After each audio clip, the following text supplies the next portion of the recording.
운동권 그룹이 두 패로 나뉘어서 좌우 나눠 먹고 서로 싸우는 현상은 1950년대 스타일이다. 애국 집회를 하면 노인들만 보인다. 6.25 참전 용사 세대는 아니고 그 다음 세대인 4.19 세대 운동권 그룹이다. 그분들이 생생하게 기억하는 게 이승만 시대다. 그분들이 원한 게 박정희 이전으로 돌아가자. 1950년대로 돌아가자고 외친 것이다. 제대. 로된 우파는 괴로움받고 운동권 출신이거나 혹은 학력사기의 안땡땡 같은 논객이 사회에서 대접받고 있다. 그때도 그랬을 것이다. 다 필요 없다. 60년대 중반부터 90년대 초반 사이에 50년대를 주름 잡던 이분들은 제도권의 봉쇄가 된다. 그러나 90년대 중반부터 박정희 이전으로 가자는 슬로건과 더불어 이분들 다음 세대의 시대가 된다. 미국 백악관의 영어로 악망문을 우파는 이미 많이 보냈다. 더 보낸다고 달라질 것은 없다. 결론부터 말하면 미래통합당의 정권 교체이거나 혹은 더불어민주당의 정권 지속은 사회 변화를 가져오지 않을 것이다. 둘 중 어느 하나가 승리하면 승리한 쪽 오야붕에 붙어먹을 것이다. 진중권이 미래통합당 지지층에 자리한다. 그러나 그는 여전히 민주당과 정의당 지지층에 극한적으로 괴로운 말은 하지 않는다.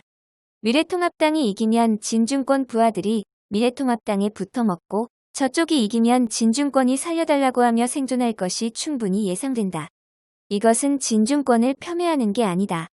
진중권 이전의 역대 운동권 정치인들의 정형화된 형식이라고 볼 수 있다. 새롭게 백악관의 주인이 될 미국 대통령의 한국의 부동산 시장. 내 자산 버블을 꺼뜨려 달라고 악망문을 보내야 모든 것이 무너진다. 1950년대는 미국의 원조 경제가 세금의 절대 다수를 차지했다. 2020년의 세금 폭탄 공화국의 세금의 절대 다수는 부동산 자산 버블에 기인한 것이다. 원조 경제가 끝이 나고 사회 시스템 개혁이 먹물 사회 전체의 공감대를 얻었다. 왜냐하면 기업가들도 사실은 운동권들과 양반 가문으로 한통 속이기 때문이다. 한통 속이기 때문에 뒷광고로 맺은 인연을 맺을 수도 있었을 것이다. 미래통합당의 김종인이 기본소득이란 좌파 정책을 내세울 수 있는 것도 그렇고 이재명의 기본소득 정책에 우파 유권자층에서 판단력을 상실한 지지가 가능한 첫 번째 원인은 세금 폭탄 공화국으로 정치권도 국민도 힘들다고는 인식해도 못 살겠다는 인식이 없기 때문이 다. 두 번째 원인은 국민들에게 힘들겠다는 공감이 그것을 탈출하는 방법까지는 정보 제공을 안 하기 때문이다.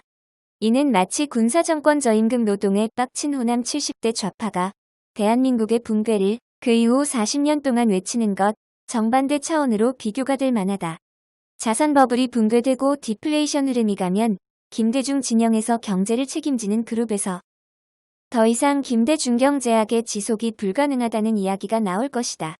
기업가들은 이미 자산 버블에 기인한 거품 순위가 사라졌기에 미국 경제에 착실하게 말 잘 듣는 입장으로 바뀔 것이다. 그리고 좌파 정당을 지지하지 않는 국민의 눈에는 아방궁에 가까운 김대중 기념관도 모자라서 노무현 기념관까지 아방궁화하는 것이 강력한 제재가 따를 것이다. 운동권이 우파 정당과 좌파 정당을 동시에 다 해먹는 결정적인 이유는 바로 세계교회협의회가 인증을 때린 대승불교식 1인의 좌우 동서 포괄하는 가치관이 자유민주적 기본 질서를 지키는 것 같은 문제 때문이다. 아니다. 그것은 신뢰의 이중매매다. 전부 불법 행위였다. 국내에서 아무리 떠들어도 먹히지 않는다. 일제시대 사회주의 운동을 지원했던 조선일보, 동아일보, 중앙일보 차원에서 운동권 후손들만을 원한다. 기회의 공평한 문제를 정면에서 뿌리를 뽑아버린 4.15 부정선거의 은폐의 한통속이다. 나는 보수 언론의 좋은 산 띄우기는 어딘가 석연치 않아 보임을 느낀다. 사이다처럼 속을 뻥 뚫어준다는 것 자체가 사실은 일제시대 영남 지역이 좌파였던 정서 때문에 나온 것이다. 사실은 1980년대 후반의 전대협 전성시대의 일반 국민은 사회 구조를 떠받치는 인내를 알았다. 그러나 지금은 사회 구조가 뭔지를 알게 하지 못한 채 그야말로 꼼짝 못하게 하는 차원에서의 강요당하는 인내일 뿐이다. 그 운동권 할아버지들은 만물의 영향을 떨치는 전지전능한 자아를 선호한다. 조갑재 기자가 단적인 예다. 모든 분야에 아는 체한다. 법학, 인문학, 서양 철학, 한국사, 한국 문학 등등을 논하나 논하는 전부가 어긋나 있다.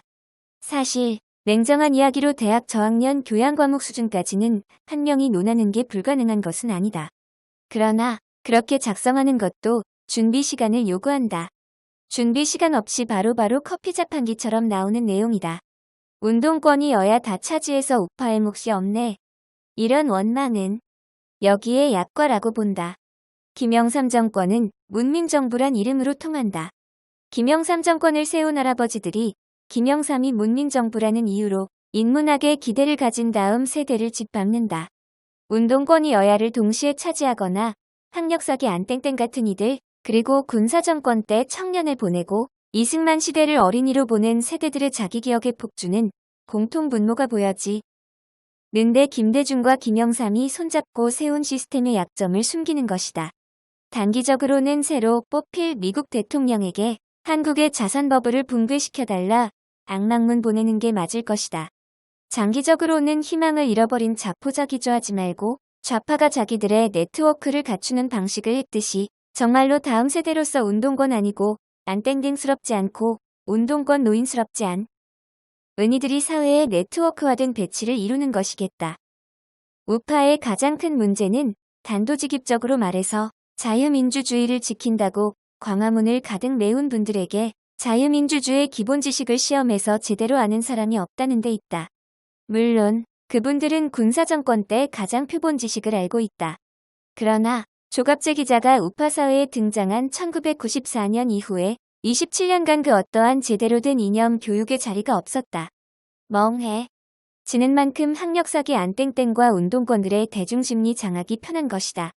귀족이 뭘 원해도 막힘없이 다 되는 사회는 동시에 무수한 국민들에게 응어리가 생기는 사회다.